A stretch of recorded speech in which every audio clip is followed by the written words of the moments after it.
औज़ुबिल्लाहिमिनश्शैतानिर्रजीम बिस्मिल्लाहिर्रहमानिर्रहीम। Welcome to tricky math student. आज हम करेंगे फर्स्ट ईयर की बुक के चैप्टर नंबर 2 की नेक्स्ट डेफिनेशंस। कल हमने किया था जी हिस्टोग्राम, वो था for histogram for equal class interval और अनइक्वल क्लास इंटरवल, जो ये वाले हमने जो है वो स्टेप्स किए थे। ठीक है, अब है जी हिस्टोग्राम फॉर डिस्क्रीट डाटा। अब डिस्क्रीट डाटा के लिए हिस्टोग्राम जो है वो किस तरह बनेगा। It should be noted that bar graph are usually drawn from the discrete data. वो कह रहे हैं कि ये जो है वो नोट किया जाए कि जो ग्राफ्स हैं, जो बार्स हैं, वो किससे बन रही हैं, डिस्क्रीट डाटा से एंड कैटेगोरिकल डाटा से। But there are some situation where there is need to make approximations, जहाँ पे किसकी ज़रूरत होती है, अप्रोक्सीमेशंस की। द हिस्टोग्राम में बी कंस्ट्रक्टेड, तो क्या किया जाता है, हिस्टोग्राम कंस्ट्रक्ट किया जाता है। To construct a histogram for discrete data the following steps are taken. ये क्वेश्चन आपसे शॉर्ट में भी पूछा जा सकता है कि right down the steps to draw या to construct a histogram from discrete data. तो ये क्या है, mark possible values along X axis, जहाँ पे एक्स एक्सिस पे जो है वो एक्स एक्सिस पे जो है वो वैल्यूज़ को मार्क करेंगे, mark frequencies along y axis, और वाई एक्सिस पे क्या करेंगे, फ्रीक्वेंसी को ड्रॉ करेंगे। Draw a rectangle centered on which values with equal width and each side possibly 0.5 to either side of the. वो कह रहे हैं कि जो एक को हमने डिवाइड करना है ना, जिस तरह ये देखें नीचे, इसको जो हमने एक ग्राफ बनाया है, एक बार बनाई है, उसको सेंटर से उसके 0.5 मतलब 1 है ना टोटल, तो 1 का हाफ 0.5, तो वो उसके सेंटर से जो है वो गुजरेगा। The rotten potatoes very from 0 to 4, so x axis is mark 0 1 2 3 4। यहाँ पे देखें 0 1 2 3 4, तो ये एक्स एक्सिस पे ये हमारी वैल्यूज़ आ जाएंगी। द मैक्सिमम फ्रीक्वेंसी इज़ 6, उसकी मैक्सिमम फ्रीक्वेंसी 6 थी। So Y axis is mark from 0 to 6, तो वाई एक्सिस 0 2 4 6 पे इसको मार्क कर लिए। A rectangle is drawn centred on each values. अब क्या किया है, हर वैल्यू के सेंटर में एक रेक्टेंगल जो है वो ड्रॉ की गई है। Whose weight is equal to the corresponding frequency, जो किसके इक्वल है, जो इसकी फ्रीक्वेंसी के इक्वल है। The resulting diagram for the data is given, ये फिगर में उन्होंने बताया हुआ कि ये उसकी रिजल्टिंग डायग्राम जो है वो दी हुई है। नेक्स्ट है जी इसके advantages. The advantages of histogram as compare to the unprocessed data are. अब इसके एडवांटेजेस क्या हैं, it gives range of the data, ये डाटा की रेंज देता है। It gives location of the data, क्या चीज़ देता है, रेंज देता है, लोकेशन देता है। It gives clue about the skewness of data, ये क्लू देता है कि डाटा जो है वो उसकी सिक्यूनेस कितनी होगी, डाटा कितना जो है वो सिमेट्रिकल होगा या कितना वो सिक्यूर्ड होगा। It gives information about the out of control situation, ये उस सिचुएशन के बारे में भी इंफॉर्मेशन देता है जो अनसर्टन होती है या आउट ऑफ कंट्रोल होती है। नेक्स्ट टॉपिक है हमारे पास जी frequency polygon and frequency curve. अब ये फ्रीक्वेंसी कर्व किसको कहते हैं, वो जो इस तरह करके हम कोई भी जो है वो ड्रॉ करते हैं, फ्री हैंड कर्व बना लेते हैं। ठीक है, फ्रीक्वेंसी पॉलीगॉन या फ्रीक्वेंसी कर्व क्या है। अब frequency polygon is a closed geometric figure, ये एक क्लोज्ड बंद शक्ल का जो है वो जियोमेट्रिक फिगर है। Use to display a frequency distribution graphically, जो किसके लिए यूज़ होता है, फ्रीक्वेंसी डिस्ट्रीब्यूशन को ग्राफिकली शो करने के लिए। Following steps are taken to make a frequency polygon. वो कह रहे हैं ये कुछ स्टेप्स हैं जो लिए गए हैं फ्रीक्वेंसी पॉलीगॉन बनाने के लिए फ्रॉम अ फ्रीक्वेंसी डिस्ट्रीब्यूशन से। फर्स्ट स्टेप क्या है जी, calculate mid values of the class boundaries. जो हमने क्लास बाउंड्रीज़ बनाई हैं उनकी मिड वैल्यूज़ हमने फाइंड आउट करनी होती हैं। नेक्स्ट है जी mark these values along X axis, mark these mid values along. अब जो मिड वैल्यूज़ फाइंड आउट की हैं उनको किस पे ड्रॉ करेंगे, एक्स एक्सिस पे, और फ्रीक्वेंसी को किस पे करेंगे, वाई एक्सिस पे। Make corresponding frequencies against each mid point. अब क्या करेंगे, हर फ्रीक्वेंसी को मार्क करेंगे किसके अगेंस्ट, मिड पॉइंट के अगेंस्ट। ज्वाइन देम एंड उनको मिला देंगे and extend it to x axis, कहाँ तक, एक्स एक्सिस तक। It can also be obtained, ये किस तरह हासिल की जा सकती है, by joining the upper mid points. किस तरह हासिल की जा सकती है, जस्ट अपर मिड पॉइंट्स को ज्वाइन करके of the rectangle of a histogram.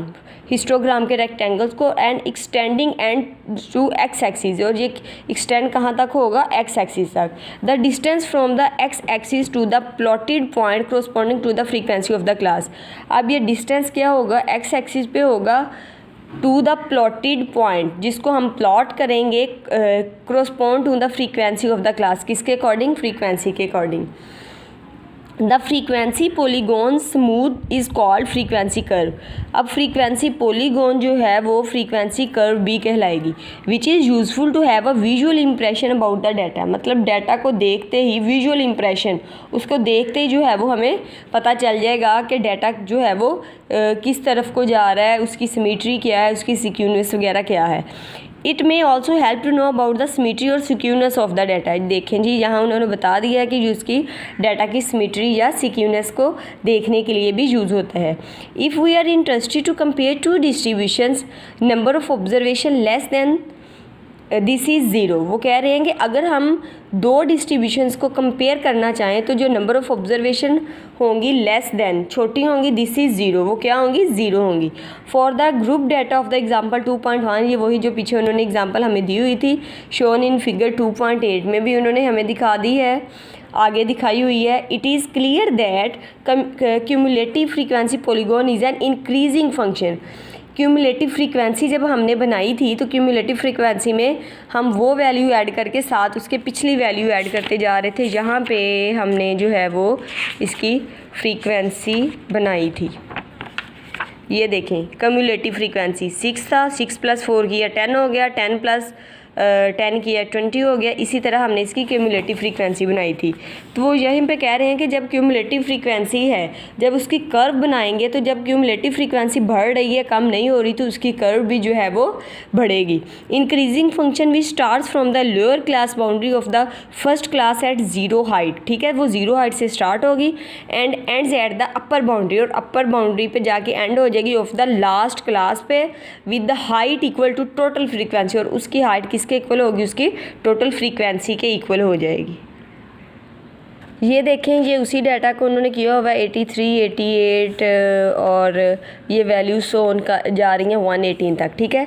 ये इन्होंने बनाया है अब फ्रीक्वेंसी पॉलीगॉन, ठीक है। तो एक तो उन्होंने जो है वो प्लॉट्स ड्रा की हैं, 6 थी, 4 थी, ये क्या है, क्यूमुलेटिव फ्रीक्वेंसी जो है उन्होंने निकाली है, 6, 4, 10 है, फिर 6, 3 और 1, ये उसकी फ्रीक्वेंसी थी, सॉरी, 6, 4, 10, 6, 3 और 1, ठीक है। तो ये वो कह रहे हैं दिस ग्राफ में be drawn using upper class boundaries, ये जस्ट अपर क्लास बाउंड्रीज़ को भी यूज़ करके बन सकता है, कम्युलेटिव रिलेटिव फ्रीक्वेंसी या क्यूमुलेटिव रिलेटिव फ्रीक्वेंसी को भी, in which case this is called cumulative frequency function. अगर क्यूमुलेटिव फ्रीक्वेंसी को और अपर क्लास को यूज़ करके बनेगा तो ये क्या कहलाएगा, क्यूमुलेटिव फ्रीक्वेंसी फंक्शन और polygon. And can be use to locate certain values, it can be use to locate the quartiles और percentiles of the data. Quartile क्या होता है, जब डाटा को 4 पार्ट्स में डिवाइड करेंगे, 3 पार्ट्स में करेंगे तो वो 4 में हो जाएगा। जैसे सपोज ये है 1, 2, 3, तो 1, 2, 3, 4 पार्ट्स हो जाएंगे। और परसेंटाइल जो है वो इसको 100 में करेंगे। The figure 2.9 indicate the observation corresponding to the CRF। अब अच्छा, ये जो था ये सिंपल पॉलीगॉन था, अब ये वाला जो है ये क्यूमुलेटिव फ्रीक्वेंसी पॉलीगॉन है। इसमें देखें वैल्यूज़ ऊपर की ऊपर जा रही हैं, वो नीचे नहीं आ रही। नेक्स्ट वो कह रहे हैं we multiply the cumulative relative frequency by 100, इसको 100 से मल्टीप्लाई करेंगे to get the corresponding percentage. किसके लिए, परसेंटेज फाइंड आउट करने के लिए, क्यूमुलेटिव फ्रीक्वेंसीज की। The CRF polygon cumulative relative frequency polygon becomes the percentages along x-axis instead of CRF। ये cumulative relative frequency की बजाय क्या लेगा, अब उसकी percentage लेगा। The graph on the right hand side of the figure 2.9 shows जो 2.9 हमने बनाया है, इसमें जो राइट साइड पे ये वाला वो कह रहे हैं, जो ये वाला ग्राफ है ये किस चीज़ को शो कर रहा है, right side 2.9 becomes percentage cumulative frequency polygon if we place 0.200 by 20। तो 0.200 को जब हम 100 से मल्टीप्लाई करेंगे तो वो क्या हो जाएगा, 20 हो जाएगा। The percentage cumulative frequency for 0.2000 को जब 100 से मल्टीप्लाई करेंगे तो वो 20, 0.333 by 33.3, the percentage cumulative frequency for 0.333 multiply by 100 33.3 and so on 1/100, the percentage cumulative frequency for 1। Next वो कह रहे हैं जी कंसीडर द फॉलोइंग स्टेप्स। जी उन्होंने वही बताए हुए हैं कि किस तरह जो है हमने इन फ्रीक्वेंसीज़ को जो है वो 100 से मल्टीप्लाई करके उसको परसेंटेज में चेंज किया है। Consider the following steps to draw cumulative frequency polygon for the discrete variable. Now this is how we use cumulative frequency polygon for discrete variable. First of all choose historical horizontal axis on graph paper. Horizontal ये जो form होती है ये होती है horizontal, और जो ये फॉर्म होती है ये होती है वर्टिकल।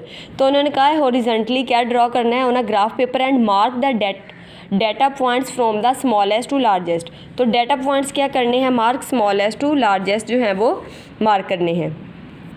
सेकेंड स्टेप में वो क्या कह रहे हैं, mark the vertical axis from 0 to total frequency. Vertical axis पे क्या करना है, फ्रीक्वेंसी को मार्क करना है फ्रॉम 0 टू टोटल, मतलब 0 से स्टार्ट होकर टोटल वो कहाँ तक जा रहा है। थर्ड है जी make a vertical jump of the height equal.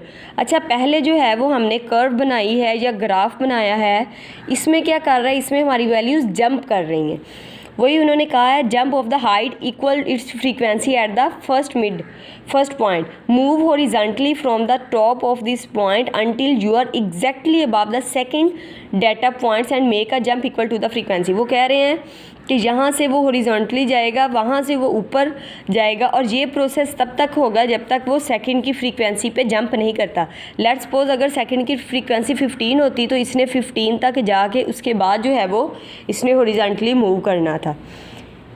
Repeat this for all the data values, ये हर डाटा वैल्यू के लिए रिपीट करेंगे। The cumulative frequency polygon for data for example 2.2 is shown. अब एग्जांपल जो 2.2 थी उसका डाटा जो पोटैटोज़ वाला था वो यहाँ पे शो किया हुआ है, ठीक है। नेक्स्ट वो कह रहे हैं it is clear from the figure 2.10 that there is a jump at each data value, कि हर डाटा वैल्यू जंप करिए whose height is equal to its frequency. वो कब जाके जंप करेगी, जब उसकी हाइट उसकी फ्रीक्वेंसी के इक्वल हो जाएगी।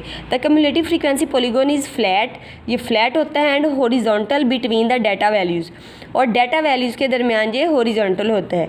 It starts from a height of 0 on the left, ये लेफ्ट साइड से 0 से स्टार्ट होगा, and goes to the height of the total frequency at, और कहाँ तक जाएगा, राइट साइड पे, जब तक हमारी फ्रीक्वेंसी हाईएस्ट पॉइंट पे नहीं पहुंच जाती। Being increasing function between smallest and largest value of the data set. वो कह रहे हैं कि इंक्रीजिंग फंक्शन होगा किसके दरमियान, स्मॉलेस्ट और लार्जेस्ट डाटा वैल्यू के दरमियान में। दिस ग्राफ में be drawn by taking the data values along X axis. ये कैसे बन सकता है, इसमें हम डाटा वैल्यूज़ को एक्स एक्सिस पे भी ले सकते हैं, and the corresponding cumulative relative frequency. यहाँ पे जस्ट हमने फ्रीक्वेंसी ली है, यहाँ पे हमने क्यूमुलेटिव रिलेटिव फ्रीक्वेंसी लेनी है, और परसेंटेज क्यूमुलेटिव फ्रीक्वेंसीज भी ली जा सकती हैं। Along y axis the relative frequencies being as height at each point, in such case it is called discrete cumulative frequency function और percentage।